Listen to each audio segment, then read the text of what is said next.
Mon cœur. Et tu regardes l'image. Pour régler. Tout à toi. Oh, si tu veux consacrer ta vie, dis sois mon cœur. Mon cœur.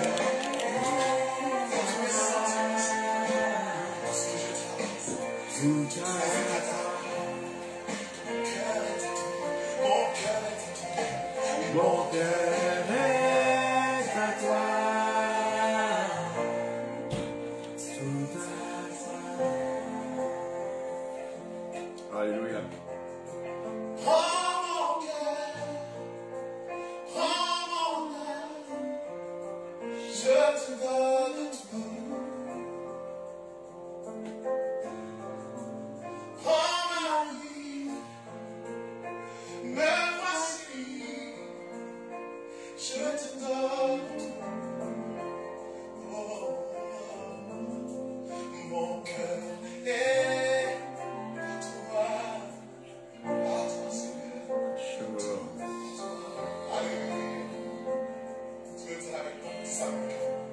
Mon cœur est à toi, tout à toi. Mon cœur est à toi, tout à toi. Oui, le Lord. Mon cœur est à toi.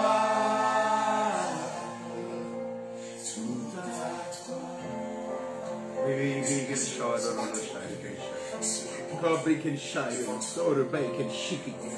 Hallelujah, God bacon Lord and bacon shiki shine. God bacon shine, Lord and oh God, viens sanctifie mon cœur, purifie mon cœur, lave mon cœur, qu'il soit totalement à toi, qu'il ne soit pas partagé. Tu es un Dieu fidèle. Tu es un Dieu jaloux. Tu veux tout notre cœur. Tu veux que nous t'aimons de tout notre cœur, de toute notre âme, de toute notre pensée. Je te donne mon cœur, je te donne mon âme, je te donne ma pensée. Reçois tout, Seigneur. Biki the Lord and G can shine every cool Seigneur. Biki the shine. Biki the shine Lord. Oh, Gigi the Shoren. Alléluia. Alléluia. Le chant en créole. Coach! Il give me the Lord and say.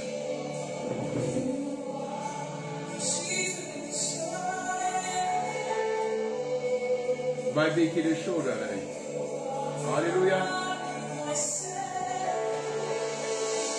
Merci Seigneur. Merci Jésus pour ta pensée. Merci Yeshua pour ton amour. Merci parce que tu es bon. Merci parce que tu es merveilleux. Merci parce que tu nous as donné à voir ce 7e jour de la semaine. Merci parce que nous voulons t'offrir nos offrandes. Nous voulons t'offrir nos actions de grâce. Merci pour cette semaine que nous avons passée. Merci pour ces 7 jours de la semaine que nous avons passé, que nous venons passer. Merci d'avoir mis ce jour à part. Car sans ce jour, Seigneur, l'homme n'allait pas pouvoir se reposer. Si toi, tu n'avais pas créé un 7e jour, l'homme allait travailler 6 jours sur 6. L'homme aurait gardé le jardin 6 jours sur 6. Qui veut dire, lorsqu'ils ont péché, ils auraient travaillé 6 jours sur 6. Mais tu as voulu que l'homme puisse se reposer. Tu as voulu que tous les animaux qui sont au service de l'homme se reposent. Tu as voulu aussi que tes anges se reposent. Mais nous savons que Yeshua dit que depuis la création, depuis que tu t'es reposé, depuis que tu as décidé que l'homme puisse se reposer le 7e jour, toi tu t'es jamais reposé. et Yeshua ne se reposait pas. Même s'il observait le Shabbat, il ne se reposait pas. Quand il y avait un malade, il le guérissait. Quand il dit, lequel d'entre nous, si nous voyons notre brebis qui est tombée dans une fosse, lequel d'entre nous n'ira pas le sauver? Alors jusqu'à aujourd'hui, toi, Seigneur, tu guéris les malades, même le 7e jour, 7 jours sur 7, 24 heures sur 24. Aujourd'hui en Israël, il y a des hôpitaux. On soigne les malades dans le monde entier, 7 jours sur 7. Seigneur, donne-nous l'intelligence à comprendre ton sabbat. Donne-nous l'intelligence à comprendre ton repos.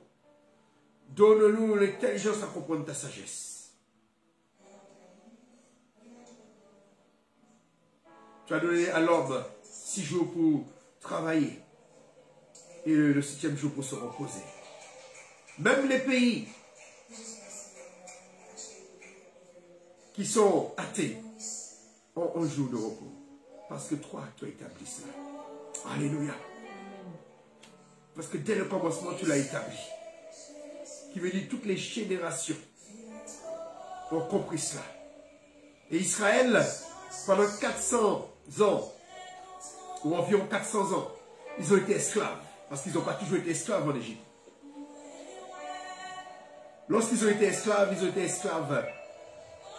24 heures sur 24. Pas un jour de repos. Pas un jour ils ont pu observer son Shabbat. Et toutes les fêtes que tu avais déjà établies.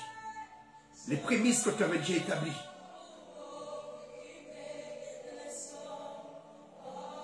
Que Caïn et Ével avaient observé.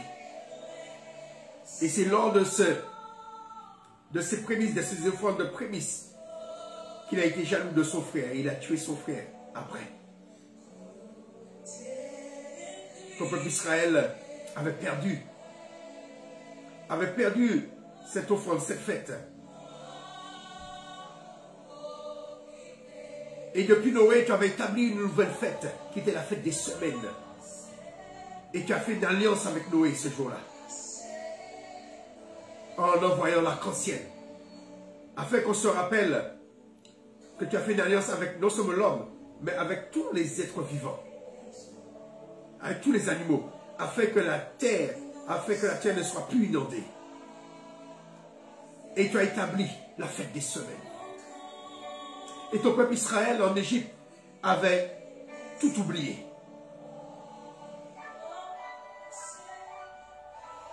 Car beaucoup avaient oublié cette fête. Abraham l'avait repris. Jacob, même avant de descendre, il t'a offert une offrande le jour de la fête des semaines. Qui est devenu, que tu as établi, qui est devenu établi dans le désert que tu as appelé Shavuot, la fête des semaines. Ces 3 fêtes, tu as libéré Israël afin qu'Israël puisse les observer.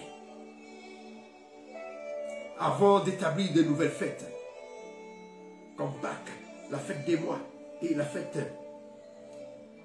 du grand pardon et la fête des tabernacles. Ces 3 fêtes-là, ils l'avaient perdu. Le Shabbat et les prémices et la fête des semaines. Tu as voulu libérer Israël afin qu'il aille t'offrir des fêtes. Toutes ces fêtes. Alléluia. Alors aujourd'hui, Seigneur, ces fêtes que tu as libéré Israël pour le fêter, nous ne voulons pas l'oublier, nous, à notre tour. À notre tour, depuis la mort des apôtres, le peuple chrétien a oublié tes fêtes. Même le 7e jour, beaucoup d'entre nous, Seigneur, nous ne l'observons plus. Depuis Constantin, cette fête du 7e jour est devenue une fête le premier jour. Ce n'est pas toi qui as décidé. Mais c'est Constantin qui a imposé. Vivo, Korea Bacon Shai, Bacon Shai. Furishi non sai. Bacon Shai Kenso. Alléluia. Merci Seigneur. Depuis Constantin, tes enfants ont oublié ton Shabbat. Et en même temps, Seigneur, nous avons oublié tes fêtes de prémices. Qu'on puisse t'offrir nos semences et nos premiers fruits. La 7e semaine. Lorsque nous fêtons Pentecôte, Seigneur, nous oublions quand cette fête a été établie et pourquoi cette fête a été établie. C'est ce jour que tu as fait alliance avec Noé. Et c'est ce jour de Shavuot que tu as fait alliance avec Israël. Le jour que tu as fait alliance avec Israël, ce n'est pas la fête de Shavuot qu'on fête aujourd'hui. Ce n'est pas le jour que tu as parlé depuis la montagne en donnant les 10 commandements. Mais c'est le jour que Moïse a écrit le livre de l'Alliance. Qu'on trouve dans le chapitre de l'Exode 21 jusqu'à 23. Sur ce livre, tu as fait alliance avec Israël. Sur ce livre, Moïse a éjecté le sang pour faire alliance. Et ce même jour, avec les disciples de Yeshua, tu as envoyé ton esprit, afin qu'on puisse faire une alliance en esprit. Alléluia. L'alliance avec Israël, c'était l'alliance comme l'héritier de la terre sainte. Mais l'alliance avec l'esprit, c'est pour l'héritier. C'est pour les héritiers de la terre céleste, de la nouvelle Jérusalem. Touch, believe in Lord and the Son. Et ton peuple a oublié toutes ces alliances. Ton peuple a oublié de faire un lien entre ces 3 alliances. Ces 3 alliances, ce sont des nouvelles alliances. Ce sont des alliances qui s'ajoutent, mais ce ne sont pas des alliances qui annulent les autres alliances. L'ancienne alliance est toujours d'actualité. La terre d'Israël est toujours pour la terre d'Israël. Amen. La terre d'Israël, Dieu n'a pas rompu cette alliance. Israël, c'est pour Israël.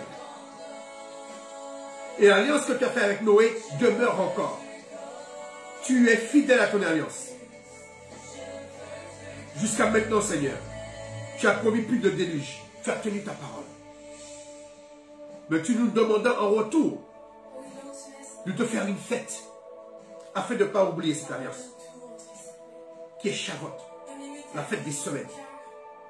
Et nous avons oublié tout ça. Alléluia. Alléluia. Alors Seigneur, exprime-nous encore. Aujourd'hui, nous allons parler du premier des prophètes. Le premier des prophètes. Que ces enseignements ont été oubliés. Ces enseignements ont été mis de côté. Seigneur, nous voulons étudier Enoch. Nous voulons étudier sa vie. Nous voulons étudier ses fondements. Parce que son nom, ça veut dire fondement. Anosh veut dire fondement. Ça a été les fondements des enseignements de Noé. Tous les hommes, à l'époque de Noé, Noé leur prêchait l'enseignement qu'Enoch avait laissé. Alors Seigneur, ouvre nos yeux. Nous voulons comprendre ces enseignements. Les étudier comme nous étudions les enseignements de Yeshua. Pourquoi tu as détruit toute l'humanité, sauf une paire d'animaux, une paire de chaque animal. Alléluia. Pourquoi tu as tout voulu recommencer? Sur quoi Noé se basait pour enseigner? Sur quoi Noé se basait pour enseigner, pour avertir le peuple? C'était sur les enseignements qu'Enoch avait laissés. Et nous voulons étudier ces enseignements. Même si nous savons que tu n'auras plus de déluge. Mais Yeshua a enseigné à ses disciples les enseignements de d'Enoch. S'il leur a dit qu'il leur a parlé du temps de Noé, s'il savait qu'est-ce qui s'est passé du temps de Noé, c'est parce qu'il savait qu'est-ce qui était écrit dans les livres d'Enoch. Yeshua enseignait les enseignements d'Enoch. Les disciples, les apôtres enseignaient les enseignements d'Enoch. Ils ne se disaient pas c'est du passé. Ils ne se disaient pas c'est aboli. Ouvre nos yeux spirituels, ouvre notre intelligence. Et ainsi mieux. Parce que l'apôtre Paul, inspiré, il dit que toute écriture qui est inspirée de Dieu est là pour nous corriger, est là pour nous instruire. Amen. Est là pour nous faire grandir, est là pour nous édifier. Et toutes les paroles que tu as dit à Enoch, tout n'est pas encore accompli. Même le livre de l'Apocalypse que tu donnes à Jean est inspiré des paroles d'Enoch. Tu reprends des paroles d'Enoch. Tu reprends les prophéties d'Enoch. Qui veut dire les prophéties d'Enoch tant que ce ne sera pas accompli. Parce que ce n'est pas Enoch qui a inventé. C'est toi qui as parlé à Enoch. Et quand toi tu parles, cela s'accomplit. Ce n'est pas comme tous ces prophètes qui parlent d'arrêter le coronavirus et le coronavirus continue. Ce n'est pas des paroles vaines. Ce n'est pas tous ces prophètes qui ont annoncé la fin du coronavirus depuis le 30 mars 2020. Le coronavirus est encore là. Et ils ne sont plus encore là dans ce monde. Qui veut dire, ce n'est pas toi qui avais parlé. Quand tu dis quelque chose, ça se fait. Apprends-nous à discerner ce qui vient de toi et ce qui ne vient pas de toi. Au lieu de tout rejeter, apprends-nous à prendre ce qui est bon et garder ce qui est... Apprends-nous à rejeter ce qui est mauvais et garder ce qui est bon. Apprends-nous à faire comme les anges. Trier le bon gré et l'ivraie. Lorsqu'un prophète parle, même s'il a de la puissance, même s'il a une grande onction, même s'il guérit les malades, même s'il a l'onction des miracles, même s'il a l'onction des miracles, apprends-nous à faire la différence entre les paroles qui viennent de lui et les paroles qui viennent de toi. Afin qu'on sache que les paroles qui viennent d'un homme ne s'accomplira jamais. Même si c'est des bonnes intentions. Même si c'est pour arrêter le coronavirus en Inde, en Europe, dans le monde entier. Personne ne peut te dicter qu'est-ce que toi tu dois faire. C'est toi qui nous dis ce qu'il faut faire. Et je te bénis pour tous les médecins qui sont sur la bonne voie. Pour tous ceux qui se battent contre ce virus. Qui se battent de la bonne façon contre ce virus. Car aujourd'hui, tes enfants sont aveuglés par la foi. Tes enfants n'ont pas compris que toi, tu agis au travers des vaccins. Tu agis au travers des médicaments. Car sans médicaments, sans vaccin, il y aurait eu plus de morts dans le monde. Sans vaccin, Seigneur, beaucoup de pays n'allaient pas déconfiner. Tous les pays qui déconfinent, ce sont les pays qui sont vaccinés. Malgré tout cela, Seigneur, les incrédules restent toujours incrédules. Plus de la moitié des chrétiens évangéliques, adventistes, catholiques, etc., même les musulmans, tous, ils sont incrédules. Beaucoup nient le vaccin. Beaucoup nient l'efficacité du vaccin. Beaucoup nient même le virus. Parce qu'ils sont aveuglés par le diable et le démon.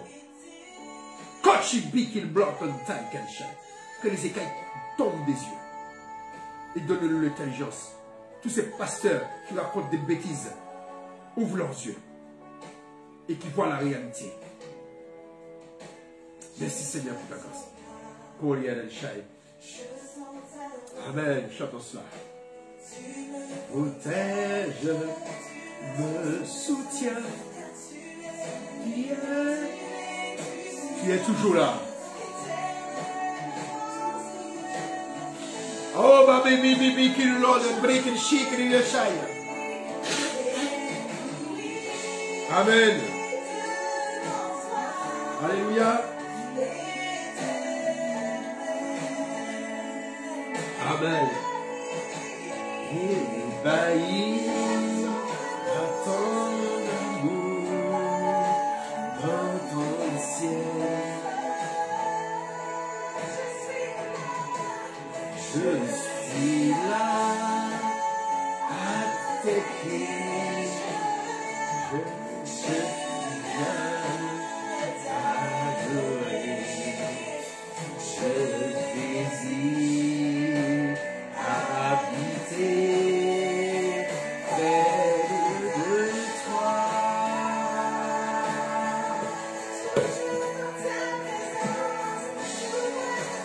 Oh, baby, qui le Lord and shine.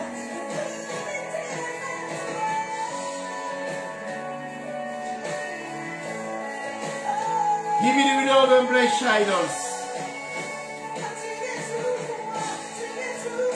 Alléluia.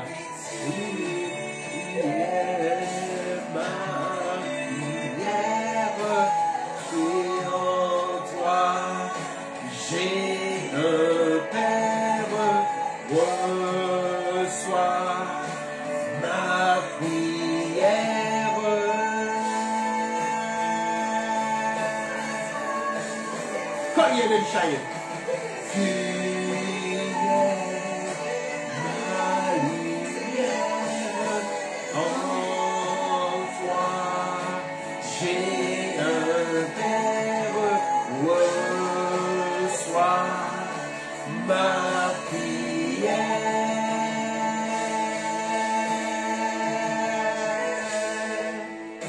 Éblouis devant toi.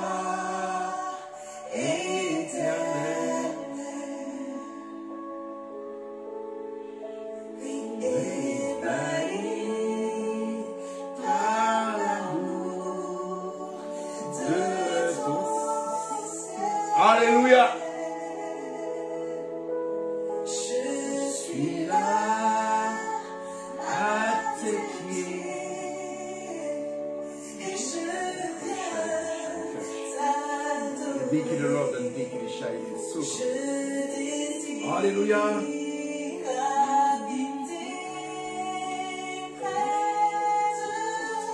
Oh, be to the Lord.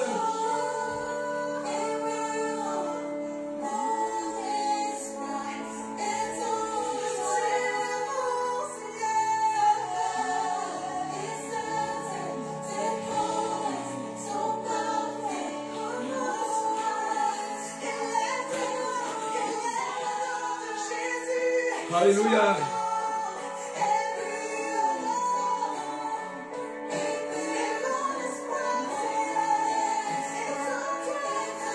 She can shine.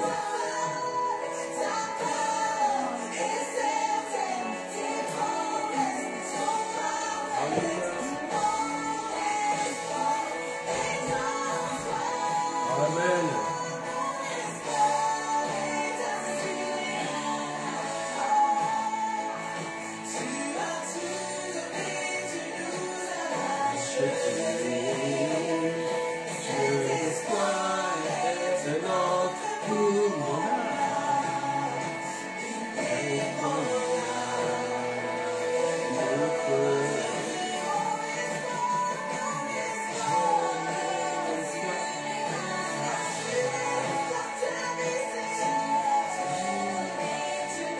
Oui, tu nous as racheté. Cet espoir est un ordre pour mon âme. Inébranlable est notre Dieu. Est notre Dieu. Inébranlable. Inébranlable. Rien ne peut l'ébranler. Alléluia. Alléluia. Merci Seigneur. Remercie Dieu et bénissons Dieu pour l'étude. Que nous puissions connaître mieux le prophète, notre prophète, le dernier prophète, Enoch. Ou Enoch. Amen. content d'être connecté encore une fois Éternel. Merci. pour louer le nom du Seigneur. Merci, Éternel, pour la parole que ton serviteur nous dira, nous enseignera, Éternel, sous Enoch. Merci de nous révéler des choses inédites, Éternel. Des choses cachées que nous ne comprenons pas, Éternel. Ouvre nos oreilles spirituelles. Ouvre nos yeux spirituels, Éternel. Oui, Éternel. Merci pour le mandat que tu as donné à ton serviteur. Merci pour les mots que tu mettras dans sa bouche, Éternel. Oui. Ta parole est oui et amen, Éternel. Merci pour ce culte en ton honneur, Éternel. Alléluia. Qu'il soit grand, ce culte, qu'il soit puissant, Éternel, en ton nom, Éternel. Toute chose est parfaite, Éternel, en ton nom. Speaking, Lord, and Guéris make tes it malades, shine on the en ton soul. nom, Amen. Éternel, en ton nom. God, hear and shine Tu us. dis une parole, Éternel, et Amen. la chose s'accomplit. Amen, amen, amen, En amen, ton nom, amen. Éternel. God, be Merci. to shine on the soul. Merci de venir nous bénir. Merci de venir nous édifier. Amen. Amen. Amen. Alléluia. Amen. Amen. Amen. Gloire au Seigneur. Et comme je vous ai dit, nous allons étudier la vie d'Enoch. Il y a le psaume. Ah oui, il y a le psaume. Lisons le psaume. Le psaume 36.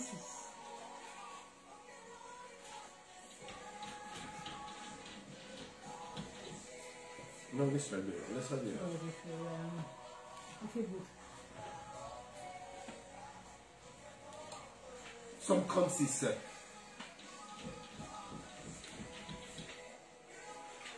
Elle frappe, elle va entrer, elle va rester là. Non, non, non.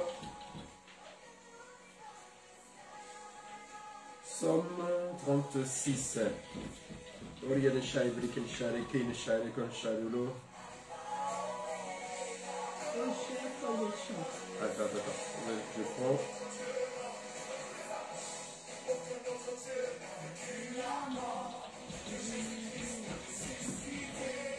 Amen. Amen.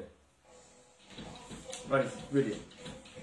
Au chef des chants, du serviteur de l'Éternel de David.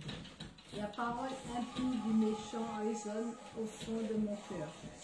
La crainte de Dieu n'est pas devant ses yeux, car il se flatte à ses propres yeux, pour consommer son iniquité, pour assouvir sa haine. Les paroles de sa bouche sont fausses et trompeuses. Il renonce à agir avec sagesse, à faire le bien. Il médite l'injustice sous sa couche, il se tient sous une voie qui n'est pas bonne. Il ne repousse pas le mal. Éternel, ta bonté atteint jusqu'aux cieux, ta fidélité jusqu'aux nues. Ta justice est comme les montagnes de Dieu, tes jugements sont comme le grand abîme. Éternel, tu soutiens les hommes et les bêtes. Combien est précieuse ta bonté, ô Dieu. À l'ombre de tes ailes, les fils de l'homme cherchent un refuge. Amen. Tu se rassasies de l'abondance de ta maison, et tu les abreuves au torrent de tes délices. Car auprès de toi est la source de la vie. Oh, ben, Kenshare. Par ta lumière, nous voyons la lumière. Étends ta bonté sur ceux qui te connaissent, et ta justice sur ceux dont le cœur est droit. Que le pied de l'orgueil ne m'atteigne pas, et que la main des méchants ne me fasse pas fuir. Déjà tombent ceux qui commettent l'iniquité, ils sont renversés, et ils ne peuvent se relever. Amen. Amen. Alléluia. Amen. Alléluia. Amen. Alléluia. Alors, donne un verset, chacune d'entre vous. Car, verset 10, car auprès de toi est la source de la vie. Par ta lumière, nous voyons la lumière. Amen.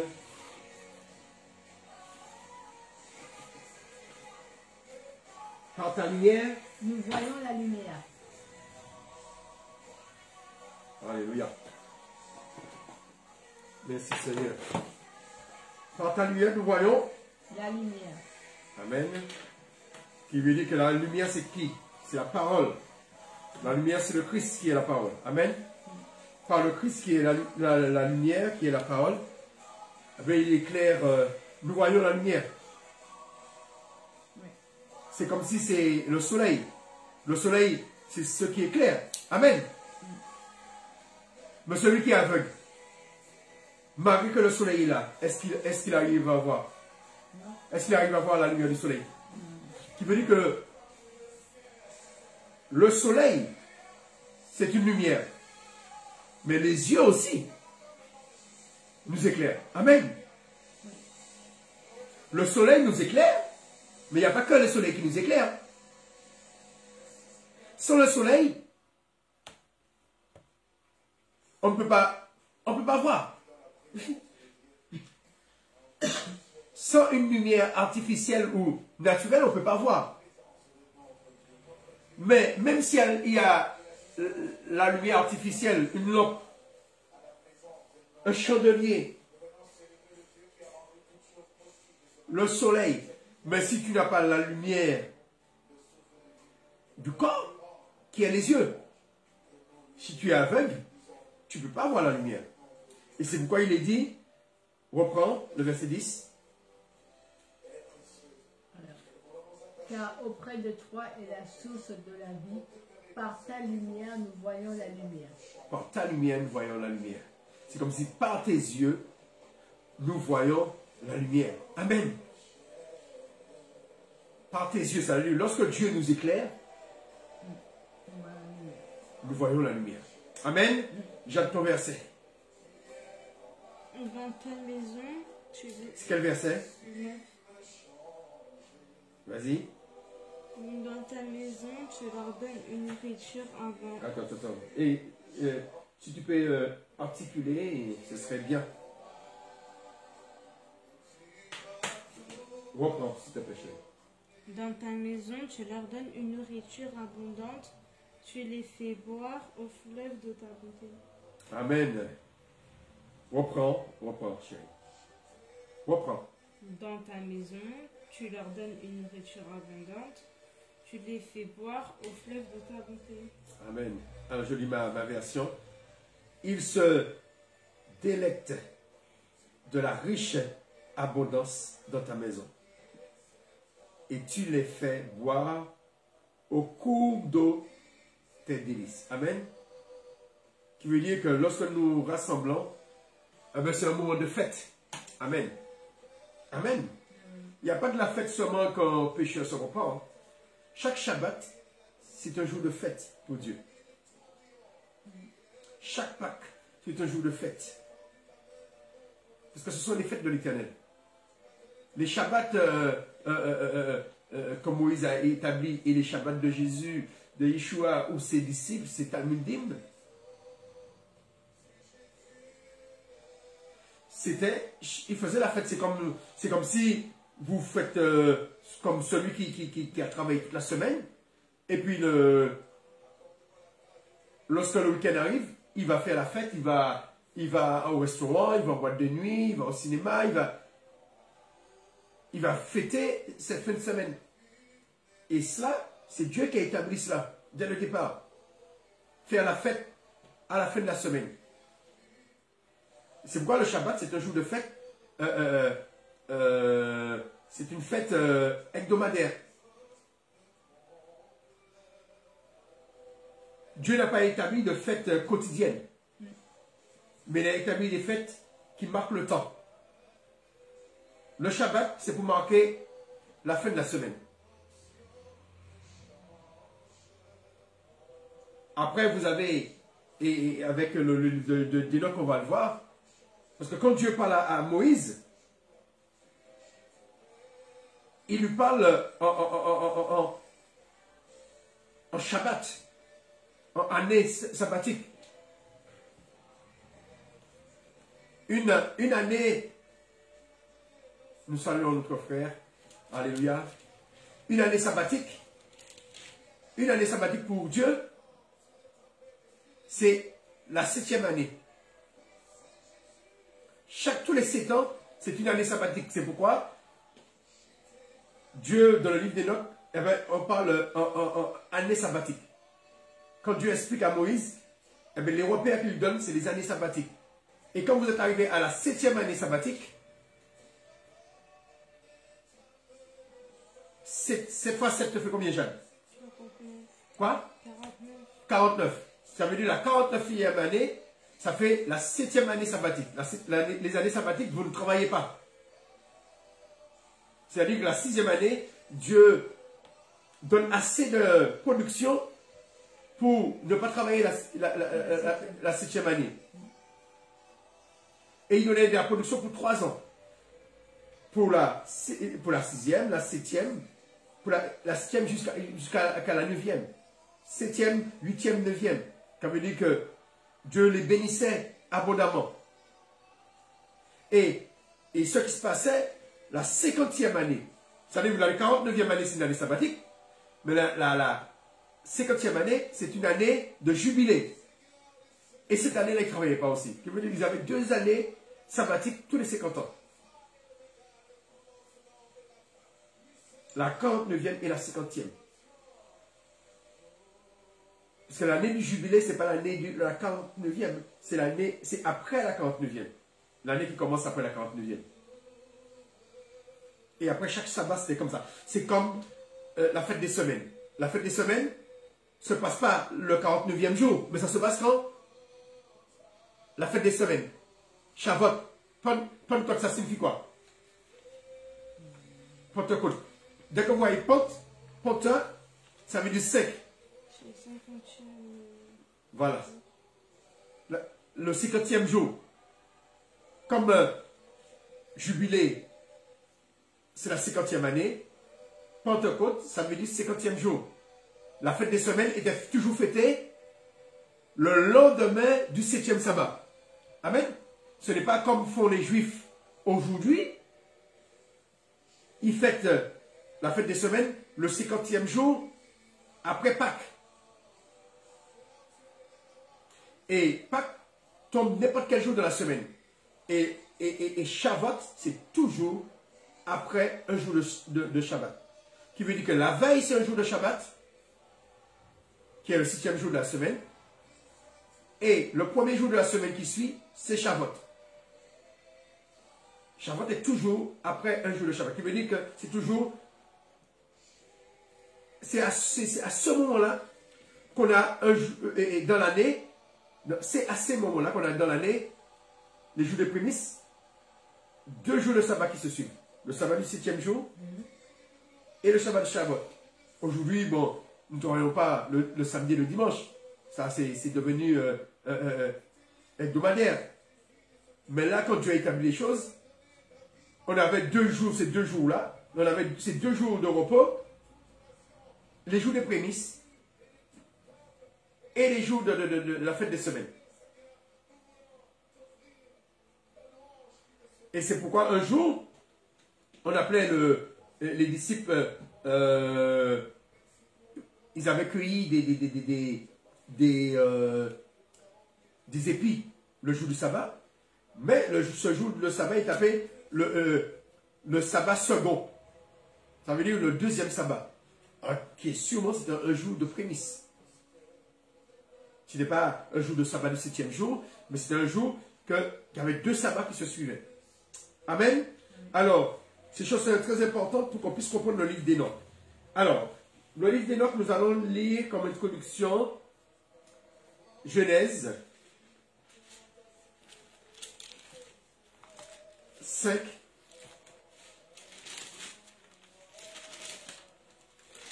Alors, son vrai nom c'est Hanoch.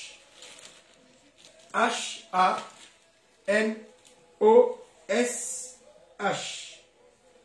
Et on peut voir son nom dans la Genèse.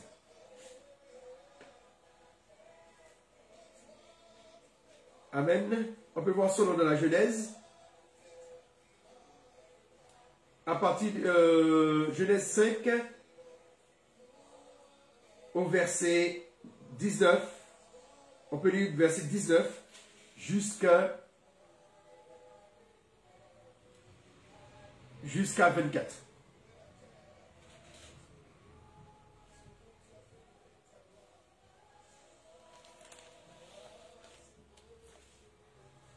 Allez, tu peux lire.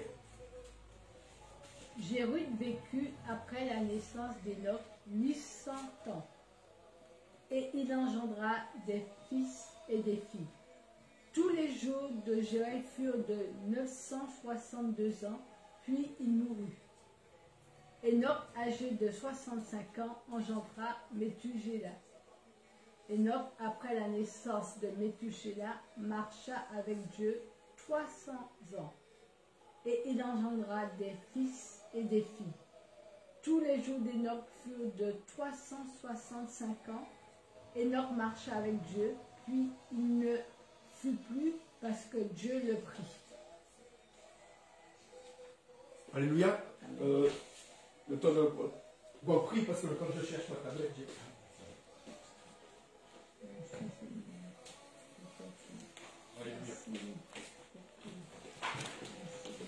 Alléluia.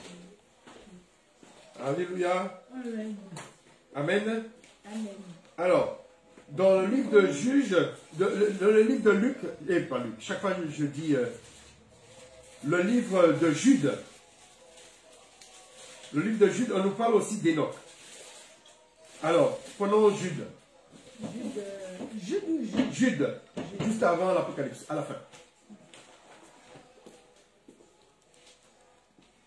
Jude, c'est un seul chapitre qu'il y a dans Jude. Alors, on a trouvé le verset pour vous.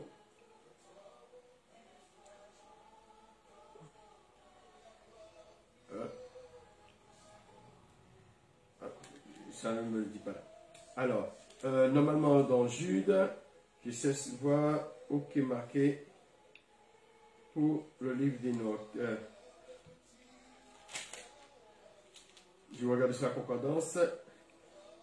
Alors,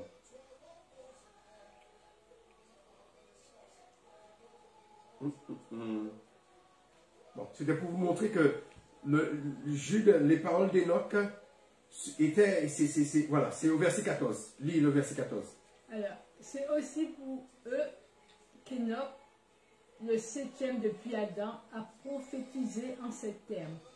Voici le Seigneur est venu avec ses 5 myriades pour exercer un jugement contre tous et pour faire rendre compte à tous les impies parmi eux de tous les actes d'impiété qu'ils ont commis, de toutes les paroles injurieuses qu'ont proférées contre lui des pécheurs impies.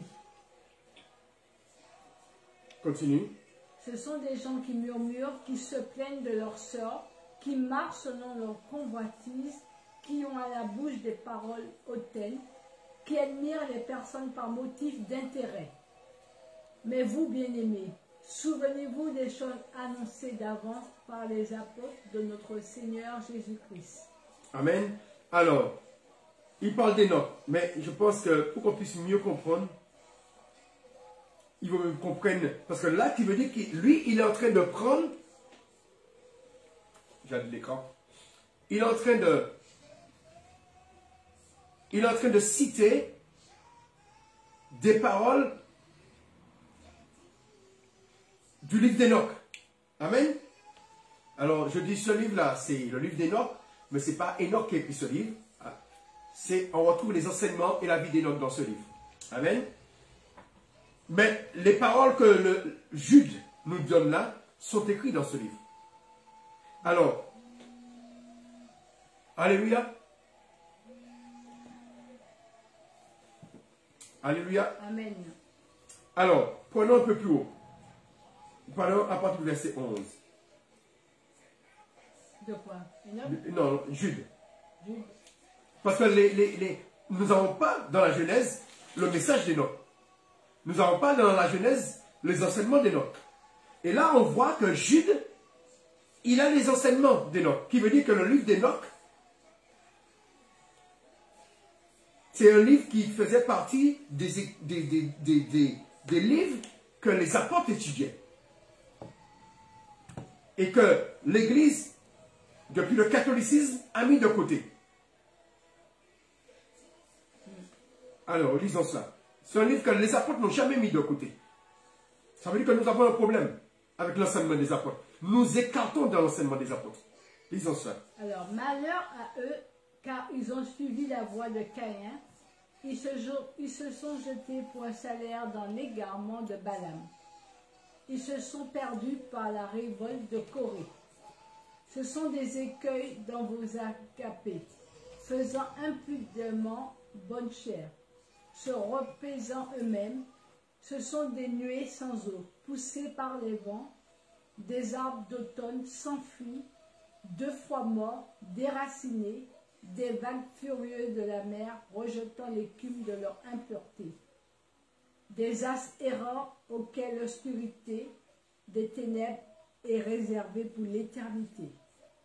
C'est aussi pour eux qu'Enoch, le 7e depuis Adam, a prophétisé en ces termes: voici le Seigneur est venu avec ses saintes myriades pour exercer un jugement contre tous et pour faire rendre compte à tous les impies parmi eux de tous les actes d'impiété qu'ils ont commis, de toutes les paroles injurieuses qu'ont proférées contre lui des pécheurs impies. Ce sont des gens qui murmurent, qui se plaignent de leur sort, qui marchent selon leur convoitise, qui ont à la bouche des paroles hautaines, qui admirent les personnes par motif d'intérêt. Mais vous, bien-aimés, souvenez-vous des choses annoncées d'avance par les apôtres de notre Seigneur Jésus-Christ. Ils vous disaient que dans les derniers temps, il y aurait des moqueurs marchant selon leur convoitise impie. Ce sont ceux qui provoquent des divisions, hommes sensuels, n'ayant pas l'esprit. Amen. Amen. Qui veut dire que les apôtres eux-mêmes, ce qu'ils enseignaient, était basé aussi sur les enseignements d'Enoch. Et qui veut dire tout ce qui s'est passé lors du déluge, c'est parce qu'ils n'ont pas respecté les enseignements d'Enoch.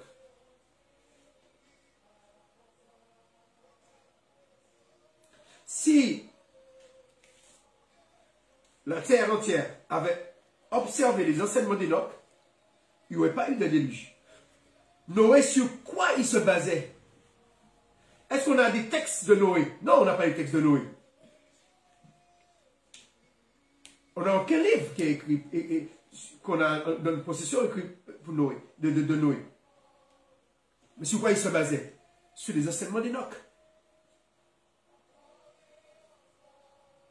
Et dans ce livre d'Enoch, on retrouve, il est parlé de Noé. Il est non seulement annoncé la naissance de Noé, il est annoncé le ministère de Noé, mais Noé, à un moment donné, il rencontre Enoch. Comment c'est possible? Parce que Enoch, quand Dieu l'a pris, comme nous avons vu dans la Genèse, à 365 ans, Dieu l'a... Il n'est pas mort. Il a pris. Il a eu une ascension. Sans passer par la mort. Jésus est passé par la mort, mais Enoch n'est pas passé par la mort. Élie n'est pas passé par la mort. Il a été enlevé. Hein, comme le Seigneur viendra chercher ses élus, ils seront enlevés, sans passer par la mort. Alors, Enoch, il avait vu non seulement la naissance de Noé, mais Noé a rencontré Enoch. Enoch, même après sa mort, il pouvait apparaître. Est-ce que cela peut être possible? Un homme que Dieu a enlevé, il n'est pas mort. Et il pouvait apparaître. Cela est arrivé aussi avec Jésus, du temps de Jésus. Du temps de Yeshua. Quel prophète qui est apparu? Non, qui est apparu. C'est-à-dire que comme Enoch est apparu à Noé. Jésus aussi, Yeshua aussi. Non, mais du temps que Yeshua était sur terre, Ouais. il y a eu 2 prophètes Ah oui, les 2 prophètes. qui ont apparu. Ils ont apparu pour vous aider Qui sont à Yeshua. Ah. Et puis il y avait 3 disciples avec Yeshua. Quels sont ces 3 disciples? Képha, Pierre, Yohanam, qu'on a transcrit par Jean, et Jacob, qu'on a transcrit par Jacques, hein, son frère. Et c'est ce jour qu'on appelle le jour de la transfiguration. Parce que Yeshua a été transformé, était ébloui, et les apôtres, ils sont tombés par terre, pas en crainte parce que c'était immense. Mais qui est apparu ce jour-là parmi les prophètes? Il y a 2 prophètes qui ont apparu. Mais les 2 prophètes, ils sont pas morts là. Oui et non, il y a un. Il y a Élie, Élie, voilà. Élie. et l'autre c'était qui? Vas-y, dis-le. C'est Moïse. Oui. Mais Moïse, il est passé par la mort. Puisqu'on nous dit dans le livre de l'Étronome que Dieu a pris Moïse. Moïse, lui, il est passé comme Jésus. Il est passé par la mort. Et Dieu l'a ressuscité. Et pourtant, Yeshua n'était pas encore mort. Il n'était pas encore descendu dans le séjour des morts, libéré. Libérer ceux qui étaient dans le séjour des morts depuis Adam. Mais Moïse n'était pas dans le séjour des morts. Hein, on peut le lire dans le livre de Jude. Restons dans Jude. Lisons le verset 9.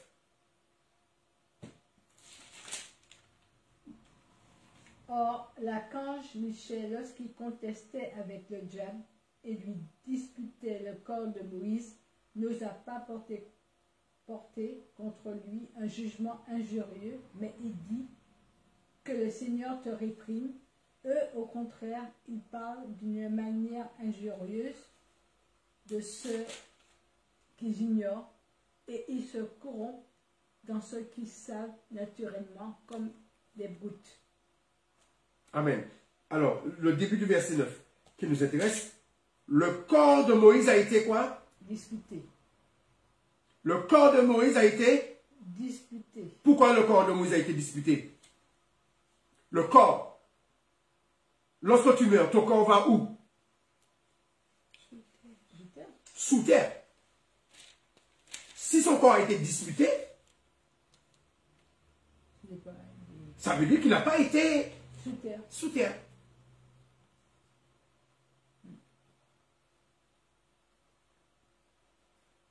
Le livre de l'Étronome nous dit que Dieu a enterré Moïse. Moïse est sûrement mort. Mais personne ne sait où est son corps. Amen. Je regarde si je trouve le verset rapidement pour vous. Prenons Deutéronome 34. Deutéronome 34.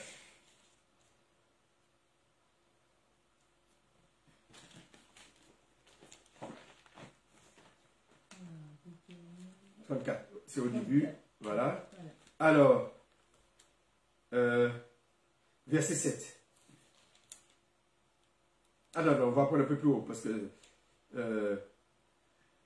voilà, lis le verset 4 jusqu'au verset 7. Et l'Éternel lui dit, c'est là le pays que j'ai juré de donner à Abraham, à Isaac et à Jacob en disant, je le donnerai à ta postérité. Je te l'ai fait voir de tes yeux, mais tu n'y entreras point. Moïse, serviteur de l'Éternel, mourut là, dans le pays de Moab, selon l'ordre de l'Éternel. Et l'Éternel l'enterra dans la vallée, au pays de Moab, vis-à-vis de Beth-péor.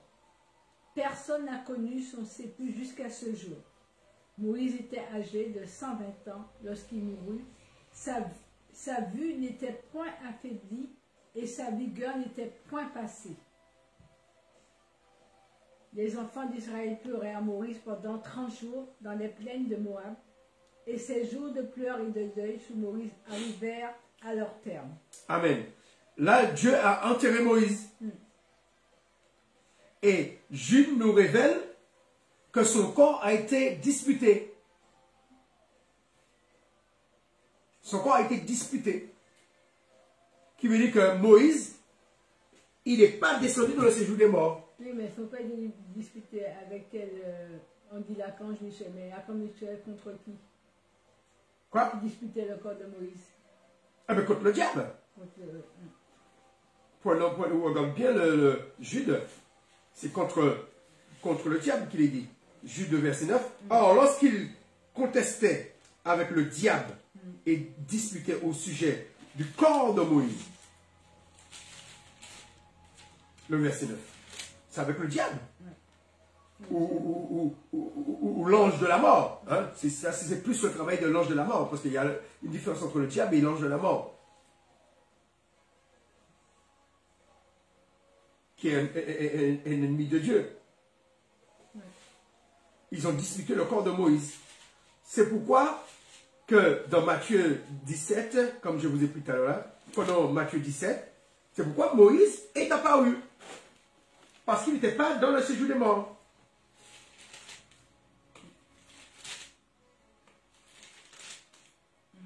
Quelqu'un qui n'est pas passé par le séjour des morts peut apparaître. Enoch peut apparaître. Et un jour, Enoch va apparaître. Alors, qu'est-ce qu'il est dit? Et Matthieu 17. Ah, c'était le jour de la transfiguration. Lisons le verset 5. Alors, comme il parlait encore... Ah non, on va prendre un peu plus haut parce que sinon on ne va pas pouvoir comprendre. Prends à partir du verset 1er. 6 jours après, Jésus prit avec lui Pierre, Jacques et Jean, son frère, et il les conduisit à l'écart sur une haute montagne. Il fut transfiguré devant eux, son visage resplendit comme le soleil, et ses vêtements devinrent blancs comme la lumière. Et voici Moïse et Élie leur apparurent. Voici qui est leur apparu. Moïse et Élie. Amen. Ça dit deux personnes qui ne sont pas passées Par la mort. non, par le séjour des morts. Par le séjour des morts. Vas-y, continue. Moïse et Élie leur apparurent, s'entretenant avec lui. Pierre, prenant la parole, dit à Jésus, « Seigneur, il est bon que nous soyons ici, si tu le veux. Je dresserai ici 3 tentes, une pour toi, une pour Moïse et une pour Élie. » Comme il parlait encore, une nuée lumineuse les couvrit. Et voici, une voix fit entendre de la nuée ces paroles. « Celui-ci est mon fils bien-aimé, et en qui j'ai mis toute mon affection. Écoutez-le. » Amen. Hein? Cette phrase vous rappelle quoi? Celui-ci est mon fils bien-aimé. Et de Jean-Baptiste, quand il a... Ce qui veut dire, Dieu a répété cette phrase plusieurs fois. Plusieurs fois, ils ont entendu la voix de Dieu, comme Israël a entendu la voix de Dieu dans le désert.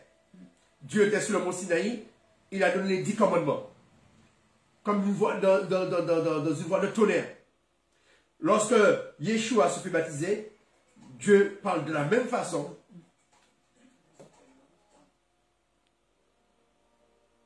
Dieu parle de la même façon, audiblement.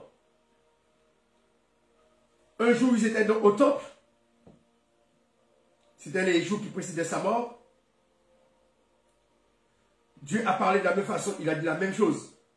Et Jésus dit, ce n'est pas pour moi, c'est pour vous que vous croyez que je suis le Fils de Dieu. Qui veut dire cette parole-là, Dieu est en train de dire que Yeshua est son Fils.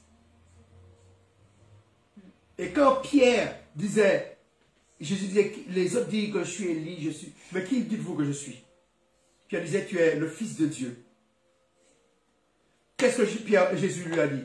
Ça n'a pas été révélé. Cela a été révélé. Que cela a été révélé par le Père. Amen. S'il dit celui-ci est mon fils, c'est le Père qui parle. Aujourd'hui, beaucoup ne reconnaissent pas Yeshua comme le Fils de Dieu. Certains reconnaissent, par exemple, dans la religion musulmane, ils reconnaissent Yeshua comme le Messie, non pas comme le Fils. Là, c'est Dieu qui parle. Ce n'est pas un apôtre. Ce n'est pas un homme. C'est Yeshua, c'est Dieu lui-même qui dit que Yeshua est son Fils. Au moment du baptême, au moment, je n'ai pas le texte en tête, mais au moment dans le temple, c'était le lendemain, je crois, au moment qu'il les a chassés au moment qu'il les a chassés du temple. C'était le lendemain. Parce qu'il les a chassés le temple, c'était le jour du Shabbat. Et le lendemain, c'était le premier jour de la semaine. C'est ce jour-là que Jésus et qu'ils ont reçu ce message. Hein, il y avait les Grecs qui sont venus de dire à Philippe d'aller voir Jésus, etc. Bon. Parce que nous n'aurons pas le temps de tout dire. Parce que je veux rester sur Enoch. Mais Enoch va revenir sur terre. Prenons Apocalypse. Comme ça nous permettra de comprendre que les enseignements d'Enoch sont très importants. Apocalypse 11. Il y aura deux prophètes, comme pour le jour de la transfiguration, qui est apparu. Élie et Moïse qui étaient apparus. Là, c'était Élie et Moïse. Et là, dans le livre de l'Apocalypse, il y a deux prophètes qui vont apparaître. C'est qui ces deux prophètes? Lisons le chapitre 11. À partir du verset... Bon, lisons à partir du verset 1er. Comme ça permettra de mieux comprendre.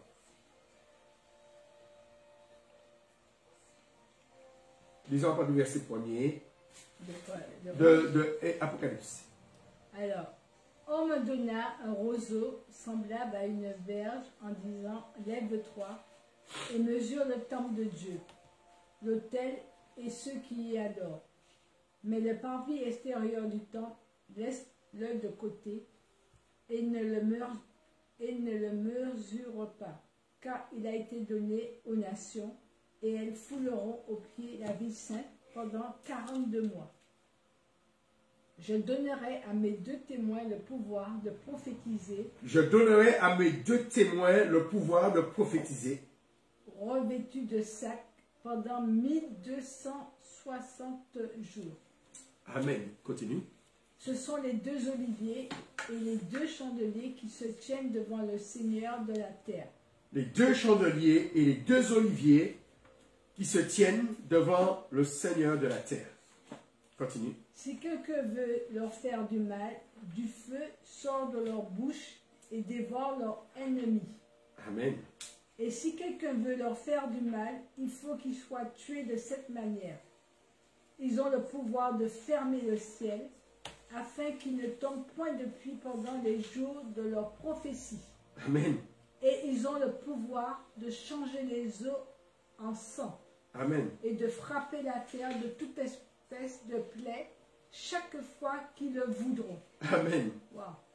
Chaque fois qu'ils le voudront. Qui veut dire que, par exemple, tous ces prophètes qui disent que le coronavirus cesse, et on voit le coronavirus continue, eux, ils ont ce pouvoir-là. De dire que ça s'arrête, et ça s'arrête. Alors tout le monde n'est pas Enoch, tout le monde n'est pas Élie. Tout le monde n'est pas ces deux prophètes-là. Ce sont des gens que Dieu a donné une onction particulière. Nous faisons ce que Dieu veut que nous fassions. Alors certains exercent la pensée positive, disons, eh bien, moi je veux arrêter ceci, ou moi je veux arrêter ça. Raccroche, je vais rappeler après. Alléluia. Amen. Un prophète, aujourd'hui, dit, mais que la paix cesse. C'est parce que Dieu lui a dit, comme Moïse, fais telle chose, et il le fait. Dieu dit à Moïse, prends le bâton, fais ça. Aujourd'hui, c'est comme ça que nous devons marcher. Écoutez la voix de Dieu, on obéit à la voix de Dieu. Mais nous ne pouvons pas faire ce que nous voulons. Des fois, Dieu nous fait grâce, comme il a fait grâce à Moïse. Des fois, Dieu a répondu à la volonté de Moïse. Mais des fois, nous allons prier pour quelqu'un, il ne sera pas guéri. Mais ces deux prophètes-là, ils sont comme Jésus. Ils décident et la chose se fait. Que Dieu a donné le pouvoir. Voilà. Jésus, il était au mariage, les noces de Cana. Il moque du vin. Sa mère vient le voir. Sa mère lui dit qu'il moque du vin. Parce que sa mère sait que Jésus est capable de faire du vin. Qu'est-ce que Jésus répond à sa mère? Que ce n'est pas encore son heure.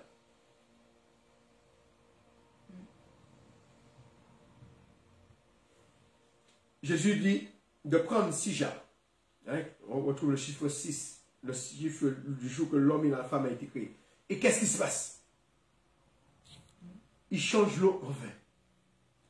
Mais est-ce que c'était dans le plan du Père au départ? Il a répondu à quoi? Est-ce que c'est son Père qui lui a dit de prier? Est-ce que c'est son Père qui lui a dit... est-ce que Dieu l'a envoyé pour ça dans ce mariage? Au départ, non, il est venu à un mariage, on l'a invité. Il n'était pas venu pour ça. Mais sa mère lui demande. C'est-à-dire, c'est un homme, un être humain qui lui demande. Ce n'est pas Dieu qui lui demande. Et il le fait. Parce qu'il a ce pouvoir-là.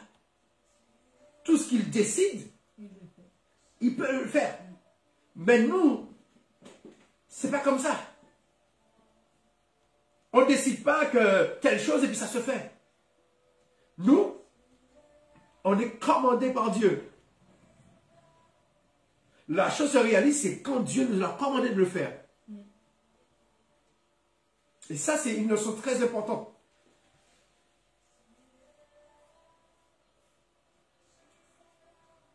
Surtout dans ces temps.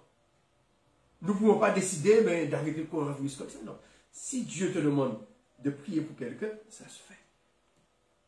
Si Dieu te demande de prier pour un malade, voilà. Et puis il y a autre chose, c'est quand tu as reçu l'onction,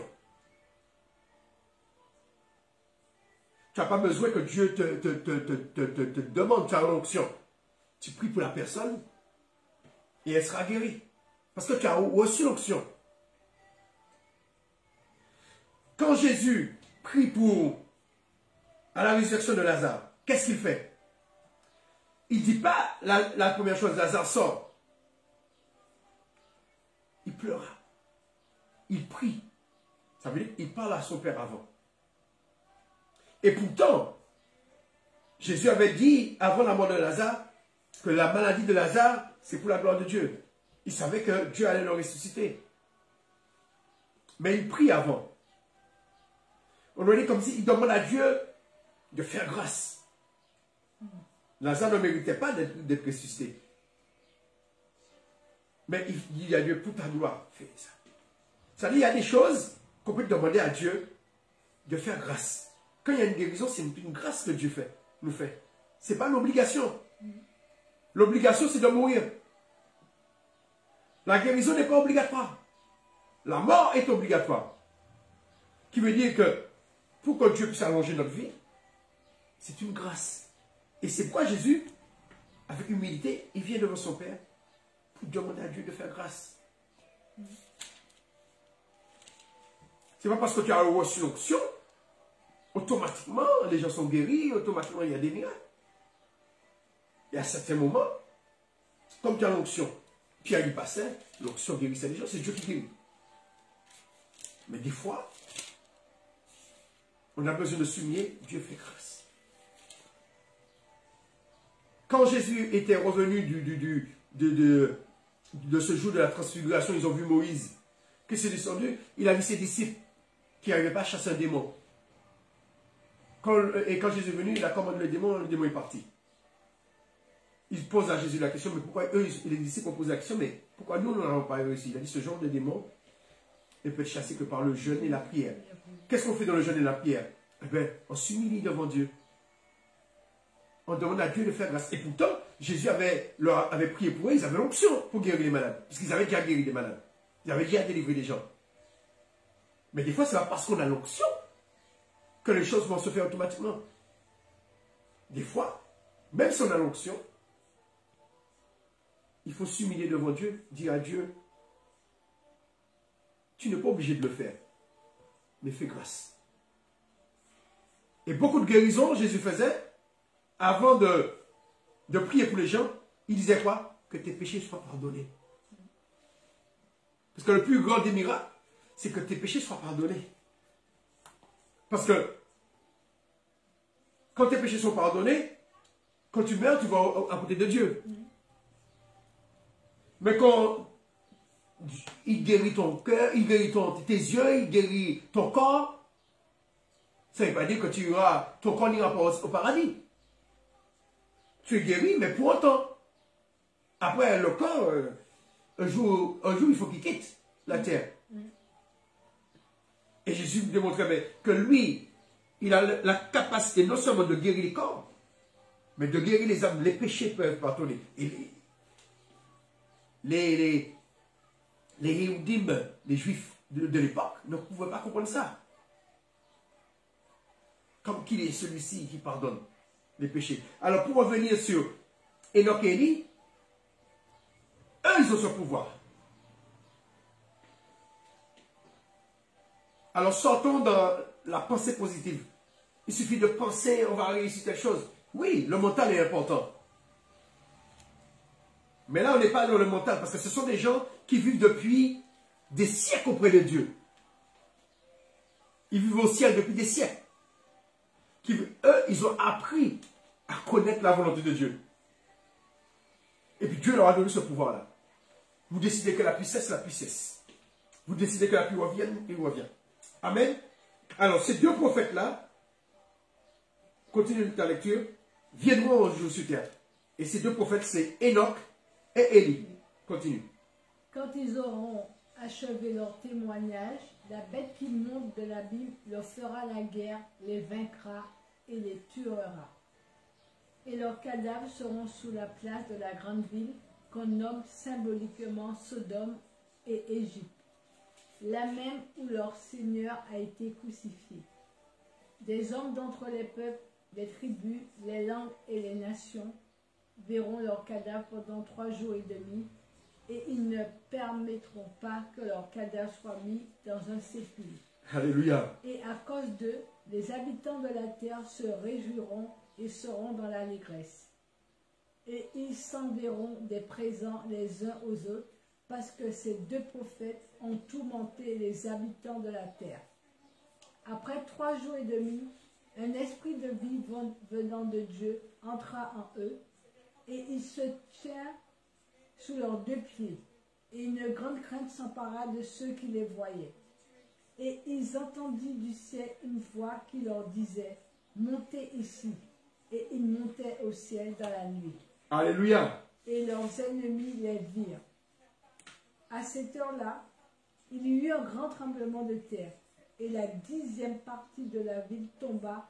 7000 hommes furent tués dans ce tremblement de terre, et les autres furent effrayés et donnaient gloire au Dieu du ciel.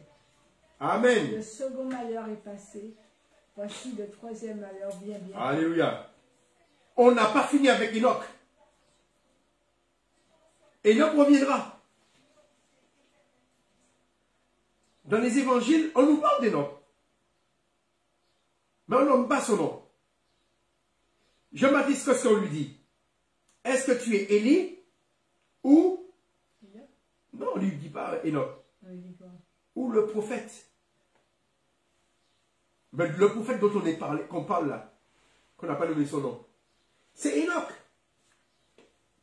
Jésus, qu'on lui pose la même question. Qui il est? Est-ce qu'il est Élie? Il dit Élie qui est venu. Alors, les disciples font allusion à Jean-Baptiste.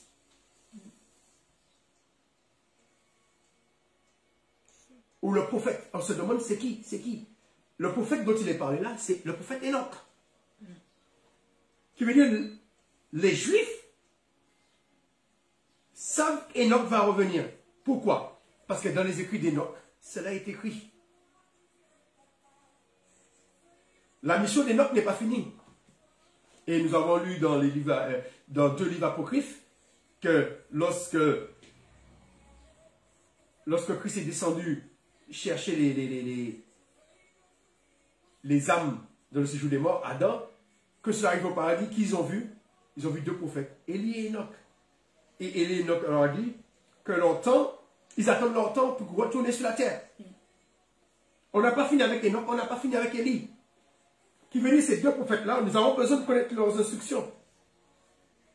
Est-ce que, lorsque ces 2 prophètes vont revenir,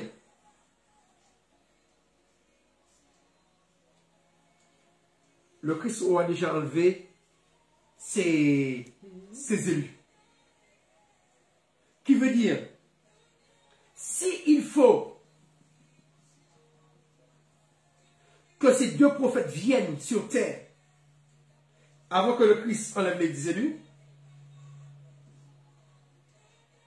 cela voudrait dire que tant que ces 2 prophètes n'est pas venus, Ils sont pas venus. tant que les 2 prophètes ne sont pas venus,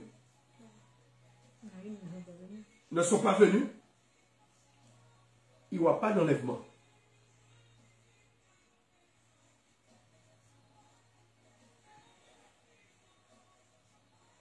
Nous pouvons crier, ah, Jésus revient bientôt, il revient bientôt, l'enlèvement de l'Église. Qui veut dire que le ministère d'Enoch, nous avons besoin de connaître le ministère d'Enoch. En connaissant le ministère d'Enoch, nous comprendrons la fin des temps. Le message de la fin des temps. Parce que Enoch, son message, c'est un message pour son époque, avant le déluge, mais c'est un message pour l'époque que Yeshua est venu sur terre. Mais même encore, son message était pour qui parle. Enoch parle de Moïse. Les 40 jours que Moïse a passé sur la montagne, quand nous sommes en train de célébrer. Enoch parle de cela. Enoch dit un jour que Dieu va susciter un prophète sur le mont Sinaï et il va lui parler.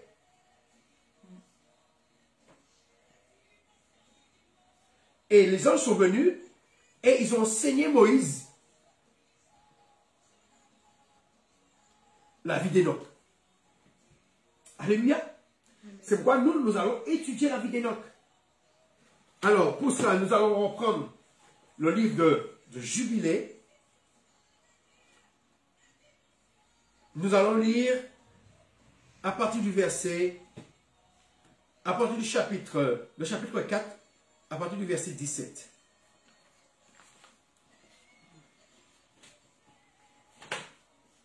Et dans la 4e semaine du 11e jubilé, Jared prit pour lui une femme et son nom était Baraka, la fille de Rasurjal, une fille du frère de son père. Et dans la 4e année de la 5e semaine du jubilé, elle lui porta un fils et il appela son nom Enoch.